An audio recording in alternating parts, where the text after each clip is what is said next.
வணக்கம். நம்ம சேனலுக்கு தொடர்ந்து ஆதரவளித்துக் கொண்டிருக்கும் நல்ல உள்ளங்களுக்கு நன்றி. இப்போ பெரும்பாலும் அரசியல் பேசிகிட்டு இருக்கும்போது இன்றைக்கி மிக மிக முக்கியமான செய்தி, லாரி பிடிபட்டது. என்ன லாரி பிடிபட்டது? கேரளாவிலிருந்து கொண்டு வந்த அந்த மருத்துவ கழிவுகள் தமிழக எல்லையில், அதாவது நெல்லை, தென்காசி, கன்னியாகுமரியில் கொட்டிட்டு போயிருக்காங்க. இது சம்பந்தமான செய்தி பரவலாக பேசப்பட்டு இன்றைக்கி ஒரு முக்கியமான நாளிதழில் விரிவாகவே போட்டிருக்காங்க. ஒரு டன் அப்படிங்கிறது 30,000 80,000 ரூபா வரைக்கும் அதை இங்கே கொட்டுறதுக்கு அவங்க சார்ஜ் பண்ணுறாங்க. இன்னும் குறிப்பாக சொல்லணும்னா இதற்கு இடைத்தரகர்கள் நிறைய பேர் இருக்காங்க. இப்போ பிடிப்பட்ட லாரி அப்படிங்கிறது சேலத்தை சேர்ந்தது. 2 பேரை அரெஸ்ட் பண்ணிட்டாங்க. ஏற்கனவே 2 பேர், இப்போ 2 பேர். திடீர்னு பார்த்தீங்கன்னா அரசாங்கம் இந்த இது நச்சுத்தன்மை இல்லை, சாதாரண கழிவு தான் அப்படின்னு சொன்னாலும் இதை இதனுடைய வீரியத்தன்மை அப்படிங்கிறது தமிழக அரசு புரிஞ்சிருக்குன்னு நினைக்கிறேன். இப்போ புரிஞ்சுக்கிட்டாங்க. முதல்ல ஏன் மெத்தனமாக இருந்தாங்க அதிகாரிகள் நமக்கு தெரியல. இதற்கு பின்னால் உள்ள பெரிய நெட்வொர்க். நம்ம திரைப்படத்திலலாம் பார்க்குறோம். சாதாரணமாக இந்த ஊசியில் கலப்படம் பண்ணுறது, வெளிநாட்டிலேருந்து ஊசி வரும், அது ஆபத்தாக இருக்கும், அதை இங்கே விற்க ட்ரை பண்ணுவாங்க. அப்புறம் பூமியை பாழ்படுத்துகிறாங்கன்னு சொல்லிட்டு அதுக்கு ஒரு ஹீரோ பண்ணுவார். அப்பெல்லாம் நம்ம தாய் வளத்தை காப்பாற்ற வேண்டும், மண் வளத்தை காப்பாற்ற வேண்டும்னு படம் முடிஞ்சு வரும்போது நினைப்போம். ஆனால் நமக்கே தெரியாமல் இன்றைக்கி அந்த மாசு அப்படிங்கிறது ரொம்ப அதிகமாக இருக்குது. குறிப்பாக பார்த்தீங்கன்னா டெல்லியில் லீவ் விட்டுட்டு வீட்டில் இருந்தே ஒர்க் பண்ணுங்க, கொரோனா காலம் மாதிரி ஆகிடுச்சு, வீட்டில் இருந்து ஒர்க் பண்ணுங்கன்னு டெல்லியில் காற்று மாசு. ஆனால் தமிழகம் அப்படிங்கிறது ஒன்றிய அரசு தன்னுடைய அபாயகரமான திட்டங்களை செயல்படுத்துவதற்கு குப்பை தொட்டி மாதிரி தமிழகம் இருக்குது. நீங்கள் மீத்தேன் திட்டமாக இருந்தாலும் சரி, இல்லை நம்ம இந்த குழாய் பயிற்சி பண்ணுறாங்கள்ல அது, அணுமின் நிலையம், இப்படி ரேடார், இப்போ எப்படி இருந்தாலும் தமிழ்நாடு தான் அதோடைய ஒரு பயிற்சி மையமாகிடுச்சு ஒன்றிய அரசுக்கு. நம்ம தான் இழிச்ச வாங்கல் ஆகிட்டோம். சமீபத்தில் கூட பார்த்தீங்கன்னா டங்ஸ்டன் அதிகமாக கிடைக்கிறது. கர்நாடகத்தில் 48% கிடைக்கிறது, ராஜஸ்தானில் 18% கிடைக்கிது, 28%. ஆனால் தமிழ்நாட்டில் வெறும் 4%. ஆனால் தமிழ்நாட்டில் தான் டங்ஸ்டன் ஆலை அமைக்கணும்பாங்க. ஏன்னா அங்கெல்லாம் போனீங்கன்னா அடித்து துரத்திடுவாங்க. தமிழர்கள் இழிச்ச வாங்கினால இங்கே வச்சு எல்லா வளையும் பண்ணுறது, நிதி கொடுக்கறது இல்லை, ஆனால் நம்மகிட்ட இருக்க வளங்களை எல்லாம் சுரண்டுவது. இப்போ இந்த சம்பவத்தை பொறுத்த வரைக்கும் அப்படியே பார்த்தீங்கன்னா குப்பையாக இருக்கும். பார்த்தீங்களா நீங்கள் அந்த விஷுவல்? நேற்றுலேருந்து ஓடிட்டு இருக்குது. எப்படிங்க இவ்வளோ குப்பை வந்ததுன்னா, ஏங்க அது ரொம்ப நாளாக போயிட்டு இருக்குது. நம்ம ஞாபகம் சரியாக இருந்தால் போன வருஷம் இதே மாதிரி தென்காசியில் கொட்டப்பட்டு வழக்கு பதிவுப்பட்டது. அப்போ பெருசாக பூதாகரமாச்சு, அப்புறம் அடங்கிடுச்சு. அந்த எந்த டிரான்ஸ்போர்ட் வருதோ அந்த டிரான்ஸ்போர்ட்டை ஜப்தி பண்ணி உள்ளே வச்சிடணும். விடாமல் இருந்தீங்கன்னா நாளைக்கு அந்த வண்டிக்காரங்களுக்கு பயம் வருமா வராதா? யாராவது கொண்டு கீழே கொட்டினாங்களா குண்டர் சட்டம் போட்டிங்கன்னா, மற்றதுக்கெல்லாம் அவதூறுலாம் குண்டர் சட்டம் போடுறீங்க, இந்த இதுக்கு குண்டர் சட்டம் போடுங்க, ஆட்டோமேட்டிக்காக அடங்கும். இன்னும் குறிப்பாக சொல்கிறேன், இந்த விஷயத்தில் ஒரு பெரிய மாஃபியா கும்பலே இருக்குது. அதாவது கேரளாவை சேர்ந்த இடைத்தரகர்கள், அவங்க இங்கே ஃபோன் பண்ணி, எப்பா இங்கே லோடு வருதுப்பா, இங்கே 2 இடைத்தரகர்கள், அங்கேருந்து ஏற்றிட்டு வரும்போது லாரி நம்ம எல்லைக்கு வரும்போது சுங்கச்சாவடியில் அந்த போலீஸ் இங்கே யாருக்கோ கப்பம் கட்டுறாங்க, உள்ளே வருது. உள்ளே வந்தவுடனே ஏற்கனவே அவங்க ஒரு இடத்த முடிவு பண்ணி வச்சுருப்பாங்களாம். கண்ட இடத்தெல்லாம் கொட்ட மாட்டாங்க, ஏற்கனவே ஒரு இடத்த முடிவு வச்சுருப்பாங்க. எந்த மாதிரி இடம்? பட்டா இடம். அதுவும் இல்லாமல் பார்த்தீங்கன்னா அந்த இடம் வேலி கட்டாமல் இருக்கணும். அந்த இடத்துல போய் கொட்டிட வேண்டியது, ஒரு நாள் கொட்ட வேண்டியது, யாரும் இல்லைன்னா அதுக்கப்புறம் இன்னொருத்தரை கொட்ட வேண்டியது. அதுக்கு இது கொட்டிட்டு வந்துடுறாங்களா, இன்னொரு குரூப் இருக்குது, அவங்களுக்கும் இவங்களுக்கும் சம்மந்தம் இல்லை. இவங்க என்ன பண்ணுறாங்க, ஒரு 4 நாள் கழித்து போய் அங்கே போய் நைட்டோட நைட்டாக அதை எரிக்கிறது. அப்போ கண்ணெரிச்சல், மக்களுக்கு பெரிய உபாதைகள்லாம் ஏற்படுது. மக்கள்லாம் என்ன நினச்சாங்கன்னா வேறு ஏதோ கண்ணெரிச்சல் நினச்சிட்டு இருக்காங்க. இப்போ தான் தெரியுது இந்த மாதிரியான விஷயங்கள்ட்டு. தொடர்ந்து பசுமை தீர்ப்பாயம் என்னென்னமோ இதற்கான முயற்சிகள் எடுத்தும் இன்னும் அந்த பிரச்சனை முடிந்த பாடில்லை. சரி, என்ன நடக்குது? குறிப்பாக பார்த்தீங்கன்னா டிசம்பர் 16ஆம் தேதி, அதாவது பார்த்தீங்கன்னா பாவூர் சத்திரம், அப்புறம் பார்த்தீங்கன்னா கொண்டாநகரம், நமக்கநல்லூர், இந்த மாதிரி ஏரியாவில் பார்த்தீங்கன்னா நிறைய கழிவுகள் இருந்தது, பெரிய செய்தியாச்சு. இதே போல் கன்னியாகுமரி பார்டர், அங்கேயும் இதே மாதிரி நடக்குது. நம்ம ஏற்கனவே சொன்ன மாதிரி பாவூர் சத்திரம், ஆலங்குளம் பகுதியில் இந்த சம்பவங்கள் நிறையா நடந்துட்டுருக்கு. சரி, மருத்துவ கழிவுகள் யார் கொட்டினாங்கிறதே தெரியல. அப்போ நீங்கள் கேட்கலாம், என்னங்க சிசிடிவி? நாடாளுமன்றத்தில் தான் சிசிடிவியை காட்ட மாட்டுறாங்க, இங்கேயும் சிசிடிவியா? ஏன்னா தமிழக போலீஸ் எவ்வளோ விரைவாக நடவடிக்கை எடுப்பாங்க நமக்கு தெரியும். அப்படிப்பட்ட சூழ்நிலையில் அண்டை மாநிலத்திலேருந்து வரும்போது டோல்கேட்டில் பதிவாயிருக்கும் கண்டிப்பாக. இப்போ பிடிச்சிட்டாங்க, நமக்கு தெரியும், பிடிச்சிருவாங்கன்னு தெரியும், பிடிச்சிருவாங்க. எவ்வளோ வேகமாக நடவடிக்கை எடுக்கிறதுனால பிடிச்சிட்டாங்க. இதை ஏன் முன்னாடியே கட்டுப்படுத்தலைங்கிறது தான் மனித உரிமை ஆர்வலர்கள், இயற்கை பாதுகாவலர்களுடைய கோரிக்கை. என்ன கோரிக்கை? அங்கேருந்து வராங்க, இப்போ என்ன சொல்கிறாங்க, ஒரு டன்னுக்கு 30,000 80,000 ரூபா வரைக்குமா. அதுவும் மருத்துவ கழிவுகள்னா 1,50,000 ரூபா கொடுக்கலாம் ஆள் இருக்குது. ஏங்க அப்படி கொடுக்குறாங்கன்னா, ஆமாங்க கேரளா இயற்கை வளம் கொஞ்சம் நகரம், அங்கே இந்த மாதிரியான குப்பையெல்லாம் கொட்ட மாட்டாங்க, தமிழ்நாடு தான் ஏற்ற இடம், இங்கே கொட்டுறாங்க. எலக்ட்ரானிக் சாதனங்கள்லேருந்து மக்காத சாதனங்கள் எல்லாமே கொட்டக்கூடிய ஒரு குப்பை தொட்டியாகவே தமிழ்நாட்டை யூஸ் பண்ணுறாங்க. அதேமாதிரி பார்த்திங்கன்னா இந்த நாற்றம் முடிச்ச கோழி ஏறிச்சு கேட்டாங்கன்னா என்ன சொல்லியிருக்காங்க சொல்கிறாங்க. யாராவது சப்போஸ் நேர்மையான அதிகாரி பிடிச்சாங்கன்னா பன்றிகளுக்கு தீவனம் கொண்டு போகிறோன்னு சொல்லி கொண்டு வந்துடுவாங்க.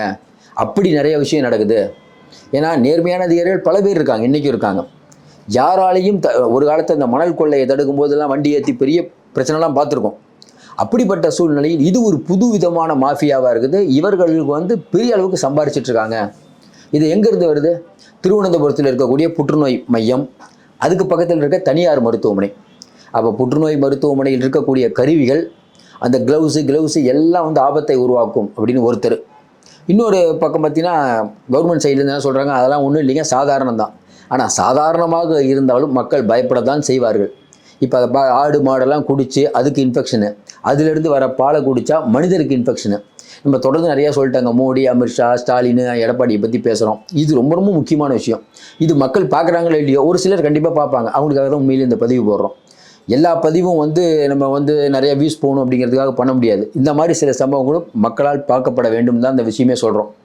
நம்ம என்ன கேட்குறோம், கன்னியாகுமரி அப்படிங்கிற ஒரு அழகான இடம், நெல்லைங்கிறது ஒரு அழகான இடம். அங்கே இவங்க வரும்போது டோல்கேட்டில் இருக்கக்கூடிய அதிகாரிகளுக்கு, அதாவது 80,000 ரூபா வந்து கொண்டு வரதுக்கு, டோல்கேட்டுக்கு ஒரு 10,000 இப்படி கணக்கு சொல்கிறாங்க. டோல்கேட்டுக்கு ஒரு 10,000, உள்ளே வரும்போது யாராவது பார்த்தாங்கன்னா அதுக்கு காசு. இதில் இன்னும் கெடுபிடி இன்னும் அதிகமாக போய் இன்னொரு வேலை என்ன பண்ணுறாங்கன்னா, பட்டா இடம் வச்சுருக்காங்களா அவங்ககிட்டே பேரம் பேசிடுது. சும்மா தானே இப்போ இடத்த வச்சுருக்க, நீ கம்முன்று, நாங்கள் வந்து கொட்டிக்கிறோம், நாங்களே எரிச்சு விட்டுறோம், கவலையே படாத.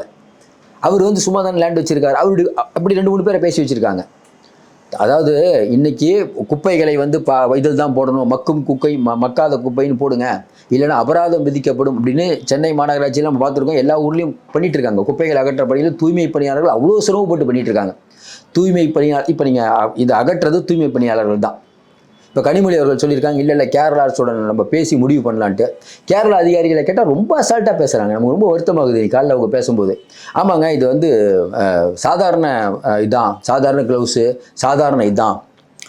அதாவது இன்றைக்கி இருக்கக்கூடிய சூழ்நிலையில் இப்போ கலெக்டர் ஆர்டர் போட்டார், முதல்ல அதை எடுங்கன்னு சொல்லிட்டு. இப்போ தெரியாமல் இருந்தால் கொட்டிடுவாங்க. எல்லாருக்கும் ஒரு சந்தேகம், தென்மண்டல பசுமை ஆணையம் இருக்குல்ல, அது தப்பு சொல்லியிருக்குது.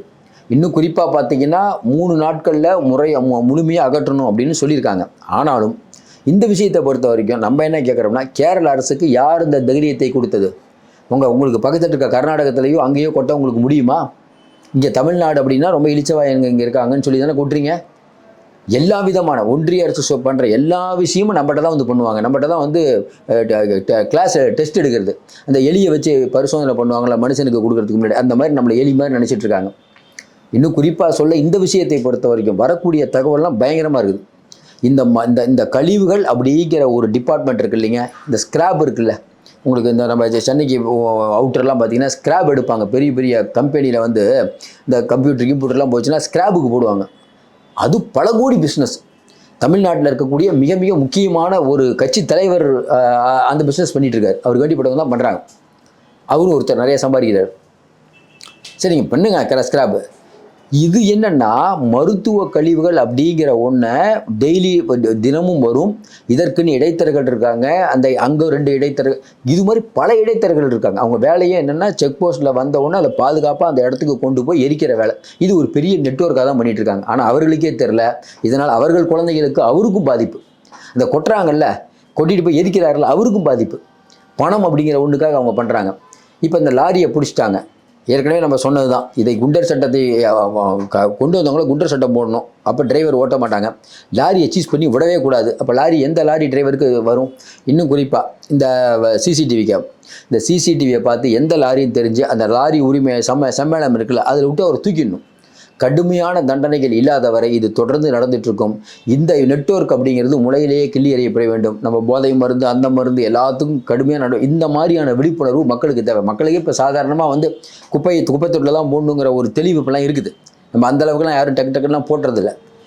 இப்போ டன் கணக்கில் இந்த மாதிரி கொட்டும் போது ஒன்று வேணாங்க. நம்ம சென்னையில் நிறைய இடத்துல பார்த்தீங்கன்னா குப்பை கிடங்கு அமைக்கிறதுல மக்கள் போராட்டம் பண்ணுவாங்க. இங்கே குப்பையை கொட்டி எரிச்சிங்கன்னா எங்களுக்கு பாதிப்புன்னு. ஆனால் கவர்மெண்ட் பண்ணும்போது கொந்தளிக்கக்கூடிய மக்கள் இதற்கு ஏன் கொந்தளிக்கவில்லைன்னா இது அவங்களுக்கு தெரியல. தெரிஞ்சாலும் அதனுடைய சீரியஸ்னஸ் தெரியல. ஏதோ பெரிய குப்பை இருக்குப்பா இப்படி இந்த மாதிரி நினைக்கிறாங்க. ஆனால் இதனுடைய ஆபத்துக்கள் புற்றுநோயிலிருந்து மரபணு குறைபாடுலேருந்து பல விஷயங்கள் வருங்கும்போது இதனுடைய ஆபத்து மக்களுக்கு புரியும் நினைக்கிறோம்.